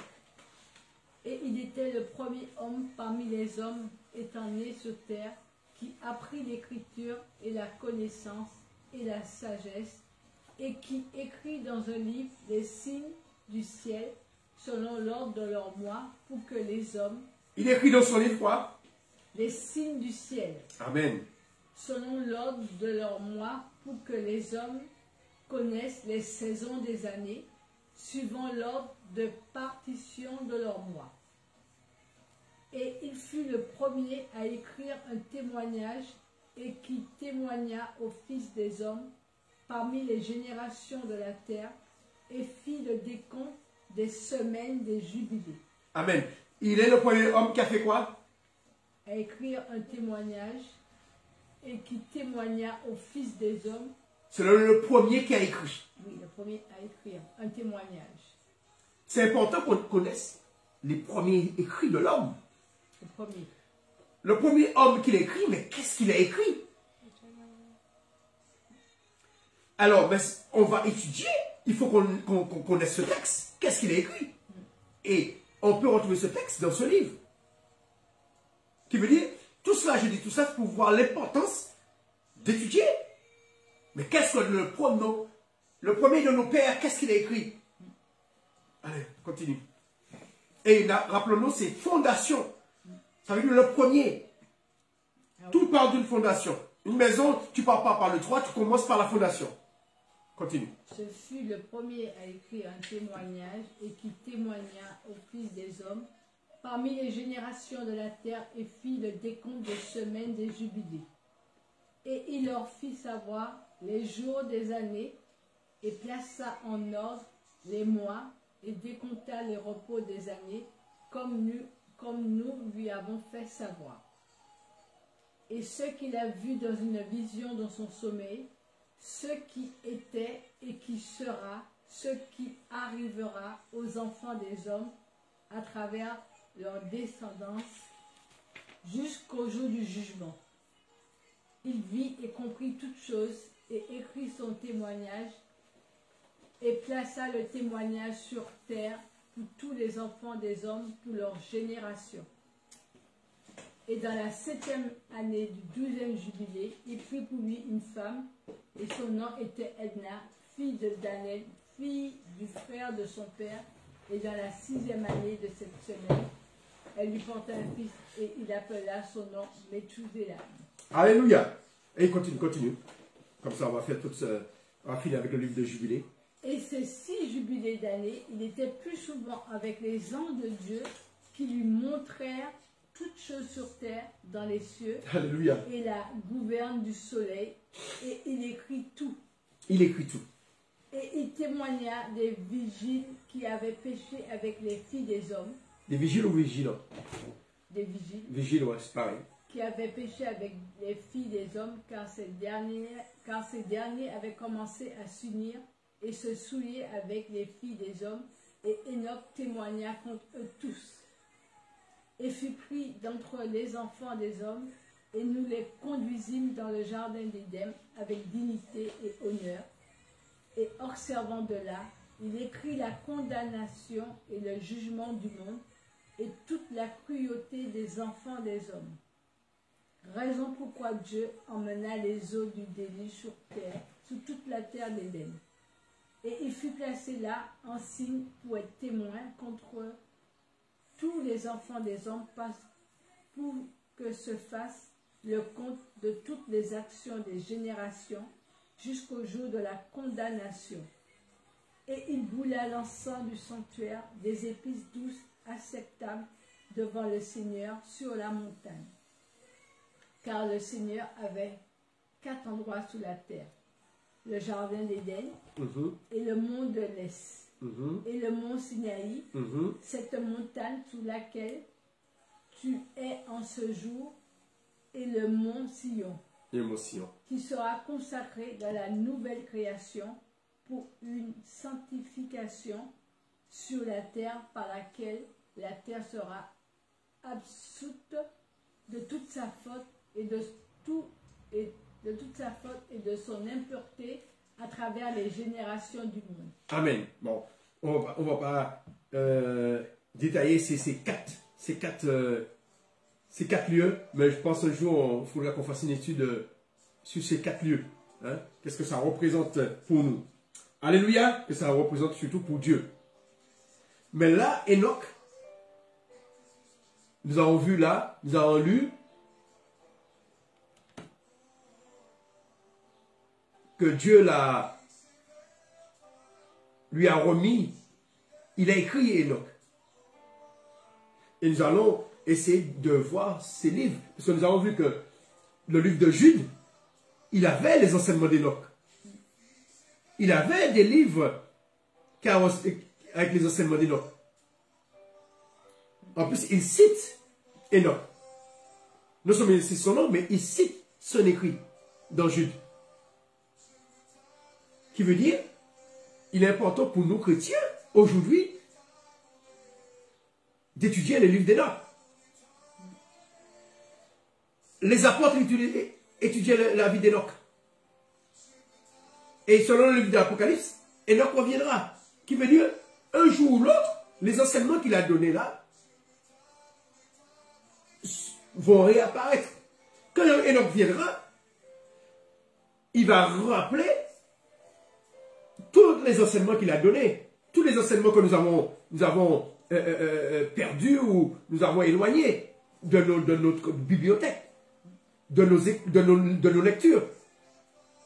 Alors, même si nous n'avons pas tout l'enseignement d'Enoch là-dedans, mais nous allons étudier pendant plusieurs jours, nous allons étudier la vie d'Enoch, l'enseignement d'Enoch et sa vie. Amen. Alors, nous n'allons pas faire tout le livre, mais nous allons faire la première partie. Nous allons étudier les premiers jours. Nous allons étudier jusqu'à son enlèvement. Parce que le livre ne parle pas seulement jusqu'à l'enlèvement d'Enoch. Le livre parle aussi des enseignements qu'Enoch a donnés après son enlèvement. Parce qu'à un moment, il est apparu à Mathusalem, au moment de la naissance de Noé. Ça, c'était longtemps après son ascension. Et nous allons voir pourquoi. Parce que l'homme, ils avaient tous la même couleur de peau. Et Noé, sa couleur de peau était différente. Et comme il y avait les hommes qui se mélangeaient, qui s'accouplaient avec les fils, les vigilants, ou les vigiles, on dit vigiles, parce que leur rôle c'était de garder l'homme. Hein, de là vient le mot vigile, ça veut dire gardien. C'est pourquoi vient aussi le terme ange gardien. Parce que chacun de nous, même Jésus, je crois, il dit son ange, hein, il parle comme si on a un ange. Il dit son ange montra, c'est dommage, la prochaine fois je vais essayer de trouver le verset, mais qui dit que son ange peut monter vers Dieu pour réclamer telle chose. Hein? Qui veut dire que le terme ange gardien, voilà, ça peut être ce qu'on appelle ange gardien, ce sont des vigiles. Hein, qu'on appelle les vigilants, qui veut dire ces êtres-là qui ont couché avec les filles, ceux qui n'ont pas péché existent encore. Et leur rôle, c'est de nous garder, de nous protéger. Et non seulement ça, on avait lu, leur rôle aussi, c'est de nous instruire. C'est pas parce qu'aujourd'hui qu'on a le Saint-Esprit qu'on n'a plus besoin de ces anges-là. Je dis ces anges-là parce qu'on ne les voit pas.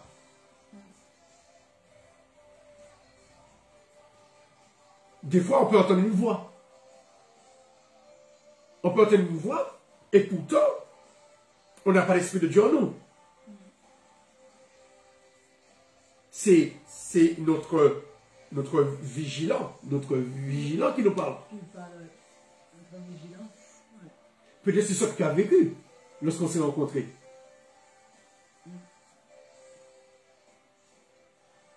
Tu vois à quoi je fais allusion? Je fais allusion à quoi? Pour voir ce que tu suis. Oui, quand... Enlève ta main, chérie. Enlève ta main, on ne t'entend pas. Mais oui. Mais oui, vas-y. Quand on s'est rencontrés... Mais vas-y, témoigne. Ça va faire du bien à quelqu'un. On s'est rencontrés et quand je t'ai vu, une voix m'a dit, voici ton mari. Une voix t'a dit, parce que tu parles très faible, on ne t'entend pas. Une voix t'a dit, voici ton mari. Et pourtant, tu n'avais pas encore fait cette expérience personnelle avec Yeshua. Ah non, pas du tout. Ça, tu allais à l'église, tu allais à la messe, mais tu n'avais pas encore dit à Yeshua d'entrer dans ton cœur. Et tu as entendu une voix te dire, voici ton mari. C'était dans un anniversaire, quand j'arrive avec mes filles, une voix te dit, voici ton mari. Ça peut être ton ange gardien, qu'on appelle le vigilant. Mais à cette époque, ces vigilants, ils avaient une forme physique. Ils étaient parmi les hommes. Ils étaient là pour les instruire. Ils étaient là pour les instruire. C'est ce livre qui nous parle de leur rôle, là. Je crois que c'est ce livre qu'on avait lu, hein. Ouais. Le chapitre 5. Ça va nous donner le verset premier. Ça va nous donner leur rôle. Vas-y. Et cela arriva lorsque les enfants des hommes commencèrent à se multiplier à la surface de la terre et que des filles leur étaient nées. À une certaine année de ce jubilé, les anges de Dieu les virent, car elles étaient belles à regarder, et se prirent des femmes parmi toutes celles qui choisirent, et elles leur portaient des fils qui étaient géants.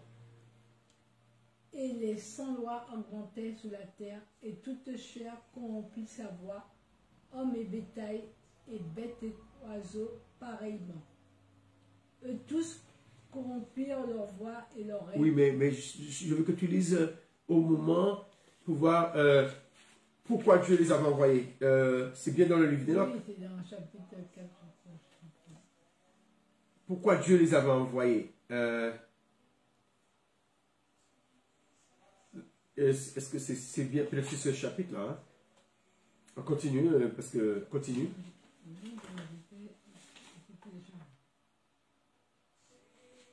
Non, c'est là, hein? Et donc, voilà, regarde là, ici. Ça, c'est ce qu'on a eu tout à l'heure là. Voilà, afin qu'il instruit les... Ouais, ça, ici, le verset, c'est le chapitre 16. Non, le chapitre 4, verset 16. Vas-y. Et dans la deuxième semaine du 10e jubilé, Mahalaël prit Dina pour femme, la fille de Barakiel, et fille du frère de son père. Et dans la 6e année de la 3e semaine, elle lui porta un fils, et il appela son nom Jared. Car dans ces jours, les anges du Seigneur, ceux qui sont appelés les vigilants, descendirent sous la terre, afin qu'ils instruisent les enfants des hommes et qu'ils fassent jugement et justice sur la terre. Voilà, leur rôle, c'était de faire justice et enseigner. C'est jouer le rôle de juge. C'est-à-dire, quand il y a un conflit, c'est eux qui géraient. Ce n'était pas l'homme. Parce que eux, ils ont reçu la justice de Dieu. Les vigilants, on les appelle les vigilants. Qui veut dire qu'ils n'étaient pas là seulement pour nous garder, mais ils étaient là pour nous instruire. Ils jouaient le rôle de juge. Dans un conflit, comme ça permettait qu'il y ait la justice, qu'il y ait la paix, qui puisse résoudre les problèmes. Mais qu'est-ce qu'ils ont fait? Au lieu de faire leur travail, ils ont commencé à... Ils ont couché avec les filles, parce qu'elles étaient belles. Ils ont souillé la terre. Après qu'Adam et Ève aient péché, c'est au tour des vigilants que Dieu a mis sur la terre à pécher. On peut se demander comment ça. Et ils étaient au nombre de 200. Amen. Alors, revenons sur le livre d'Enoch. On a vu que Dieu révèle à Moïse sur la montagne là qu'il a donné des écrits à Enoch. Amen. Et Enoch lui-même, Dieu lui révèle le jour qu'il va parler à Moïse sur la montagne. Il veut dire que Dieu donne à Enoch des écrits, mais il avertit à Enoch qu'il va donner aussi à Moïse la suite des écrits, d'autres écrits. Qui veut dire les écrits de Moïse ne remplacent pas les écrits d'Enoch. Les écrits de Moïse, les enseignements de Moïse, ce sont ceux qu'on retrouve dans le livre de Genèse, Exode, Lévitique, Nombre, Deutéronome. Voilà. Ce n'est pas parce que nous avons ces écrits-là que les écrits d'Enoch sont plus utiles. Parce que les écrits d'Enoch restent les premiers écrits. Mais c'est ce patrimoine, non seulement pour le judaïsme, non seulement pour le christianisme, mais ce patrimoine pour l'humanité.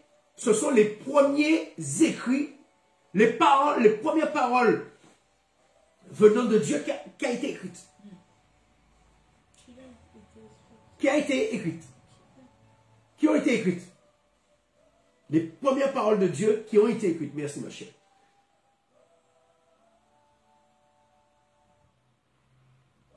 Amen. Qui veut dire, nous avons besoin de savoir. On ne doit pas se dire, ah, c'est du passé.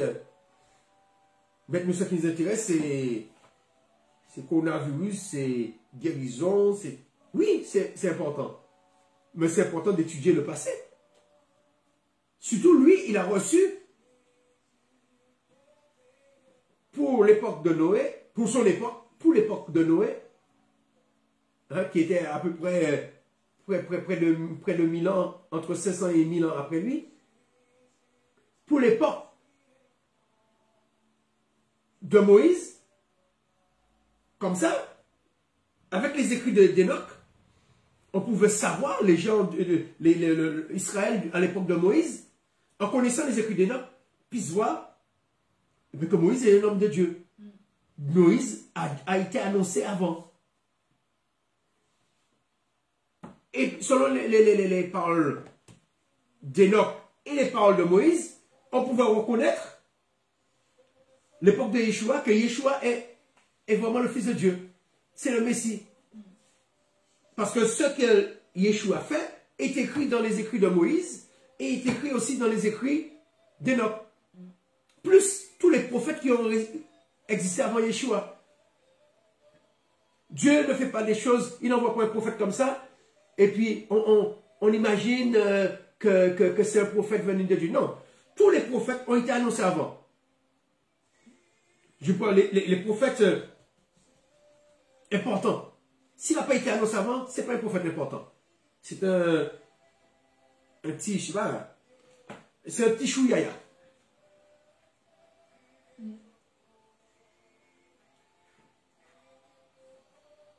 Les prophètes importants, c'est, pour l'humanité, c'est Enoch, Élie et Yeshua. Donc, Enoch, Moïse, Élie, Yeshua. Et il y a eu plein d'autres prophètes. Et nous avons besoin des enseignements, surtout d'Enoch, d'Élie et de Yeshua. Il n'y a pas de concurrence entre leurs enseignements. Leurs enseignements sont complémentaires. Amen.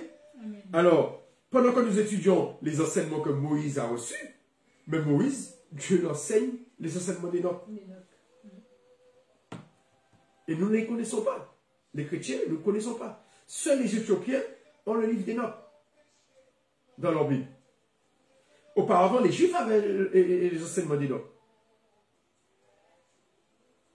Amen. Alors, le livre d'Enoch, il y a 5 livres d'Enoch. Il y a 2 livres qui résument sa vie avant son enlèvement. Et ce sont ces livres-là que nous allons étudier. La première partie, les 2 premiers livres. La vision qu'il a eue, première vision que Dieu l'a enlevée, et puis jusqu'à ce qu'il raconte tout ce qu'il a eu pendant la première vision, il rassemble tout le monde, et puis leur dire, parce que Dieu l'a averti qu'il va l'enlever. Après, il rassemble son peuple, tous ses descendants, et il leur dit, voici ce que Dieu leur a dit, et il leur laisse les écrits avant de monter. Et Enoch reçu, lors de sa vision, il a reçu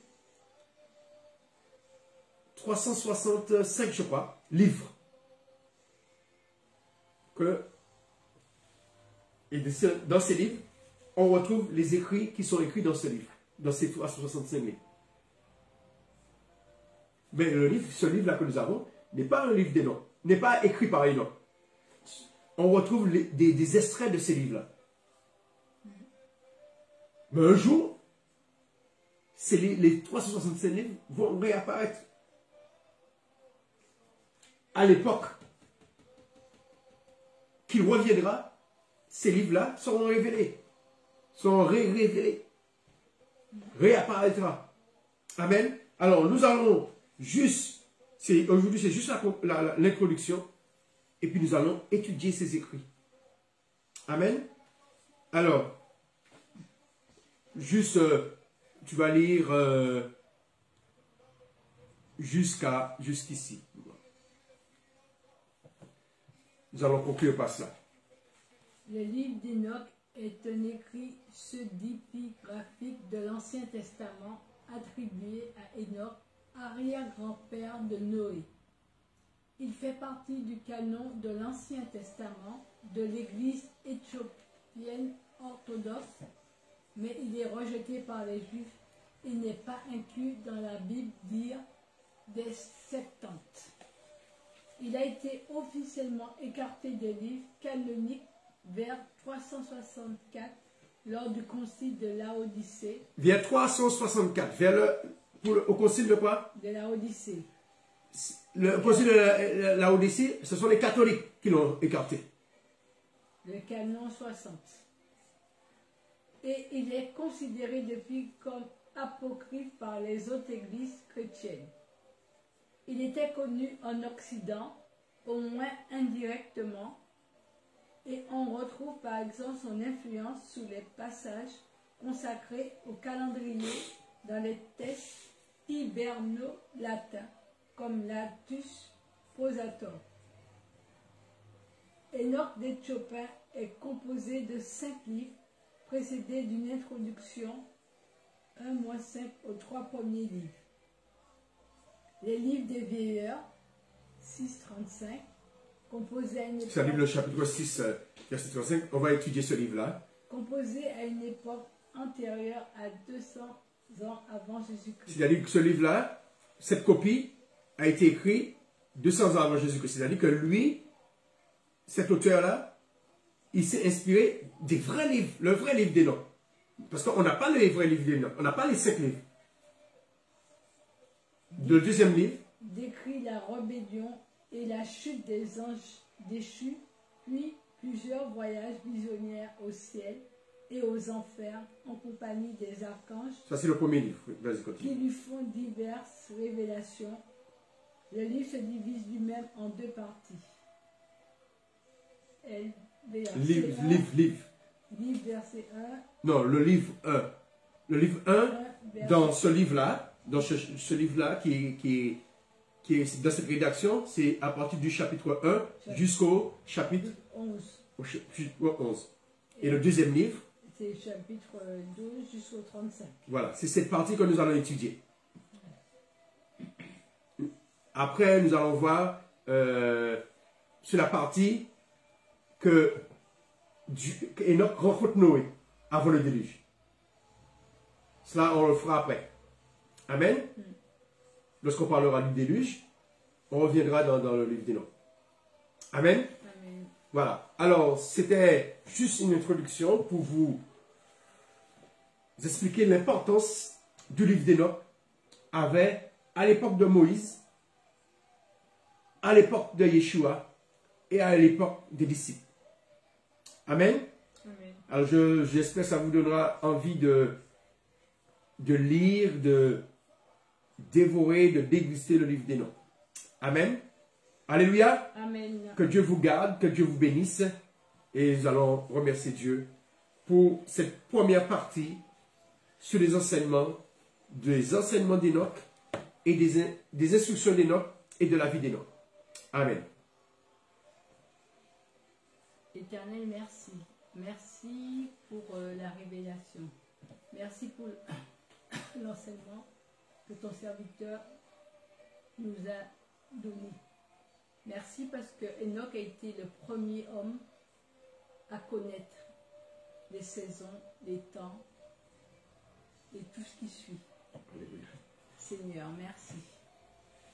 Merci de nous révéler les choses à venir sous Enoch. Merci pour tout cela, Seigneur. Merci pour ton peuple. Bénis ton peuple pour la parole. Merci parce que tu es un Dieu qui révèle les choses cachées. Car tu dis qu'il y a un temps pour tout. Un temps pour tout. Alors ce temps vient pour qu'on puisse savoir les choses sous ton prophète, ton premier prophète, Enoch, Seigneur. Oui, chaque chose en son temps. Merci Seigneur. Merci de nous faire découvrir le livre d'Enoch. Merci de ton amour. Merci pour ta paix. Merci parce que tu es je suis. Tu es je suis dans tout, Seigneur. Tu es je suis dans ton enseignement. Merci de nous donner plus de paroles, plus de révélations. Alléluia. Oui, Seigneur. Merci pour tout. Bénis chacun d'entre nous. Bénis tous ceux qui sont dans la détresse, Seigneur. Mets la paix dans leur cœur. Bénis tous ceux qui n'ont pas mangé ce soir, Seigneur. Alléluia. Tu es un Dieu qui pourvoit toutes choses. Et tu pourvoiras à leurs besoins, Seigneur. Merci de guérir. Merci d'étendre ta main puissante, Seigneur. Merci, Seigneur, pour tout. Tu es notre Père. Tu es aux cieux, Seigneur. Amen. Oui. Ton trône est aux cieux, Seigneur. Alléluia. Et la terre est ton marchepied. Amen. Car c'est toi qui as créé le monde, Seigneur. Et personne d'autre l'a créé. Amen. Tu as prononcé une parole et la chose s'est faite, Seigneur. Amen. Oui. En 6 jours, Seigneur, tu as créé les cieux et la terre, Seigneur. Alléluia. Merci, Seigneur. Notre Père, qui est aux cieux, que ton nom soit sanctifié, que ton règne vienne, que ta volonté soit faite sur la terre comme au ciel. Donne-nous aujourd'hui notre pain de ce jour. Pardonne-nous nos offenses, comme nous pardonnons à ceux qui nous ont offensés. Et ne nous soumets pas, Seigneur, à la tentation, mais éloigne-nous du mal. Merci, Seigneur. Que réellement ces paroles puissent pénétrer notre cœur, que ces paroles puissent nous instruire, puissent nous faire grandir, puissent nous élever. Alléluia. Que nos yeux spirituels puissent s'ouvrir, que notre intelligence puisse s'ouvrir, qu'on ne puisse pas se baser seulement sur nos acquis, mais que nous puissions avoir des nouveaux acquis. Que nous puissions élargir notre champ de vision afin de mieux comprendre la pensée de Yeshua, afin de mieux comprendre les anecdotes de Yeshua, afin de mieux comprendre les paraboles de Yeshua, les exemples de Yeshua, les fondements de Yeshua, les fondements de ses enseignements. Que réellement, au travers du livre d'Enoch, que nous puissions mieux connaître Dieu, mieux connaître Yeshua, mieux connaître la parole. Alléluia. Que Dieu soit béni, que Dieu soit glorifié, que Dieu soit glorifié. Toute la gloire revient au Seigneur. Toute la gloire. Rien à nous, mais tout. Tout.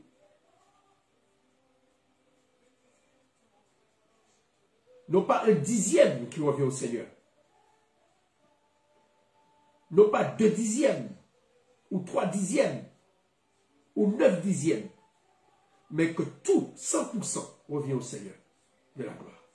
Que nous gardons rien pour nous, que nous gardons même pas un centième pour nous, mais que nous donnons tout. Amen. Que nous redonnons tout. Nous redonnons 10 fois, 10 fois. 10 fois, 10 fois. Tout. 100%. Nous nous redonnons toute la gloire. À Dieu soit la gloire. À Dieu soit l'honneur. Que la gloire ne revient pas aux hommes.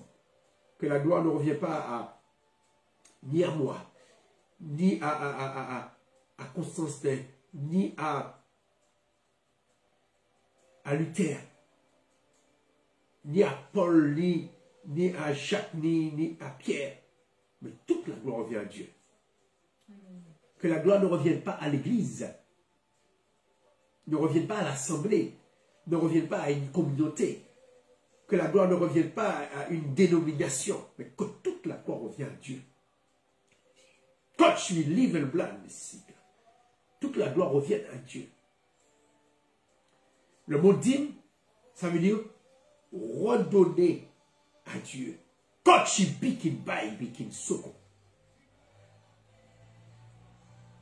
Tu redonnes à Dieu 10% de ce qu'il t'a donné. Kochi bi lanens. Tu ne donnes pas à un homme, mais tu redonnes à Dieu. Lorsque nous travaillons, c'est comme si c'est pour Dieu que nous travaillons. Alléluia. Tu redonnes à Dieu. C'est ça que ça veut dire. Redonner. Le mot dit redonner, redonner. Et ça veut dire en même temps redonner 10. Pour ça. Alléluia. Ce n'est pas juste 10%, mais c'est 10% que tu redonnes à celui qui t'a donné. Non pas à celui qui t'a emprunté, mais celui qui t'a donné. Amen. Alléluia. Amen. Que Dieu soit béni. Applaudissons le Seigneur. Soyez bénis, soyez bénis, soyez bénis, soyez bénis, soyez bénis, soyez bénis. Que Dieu vous garde. Amen.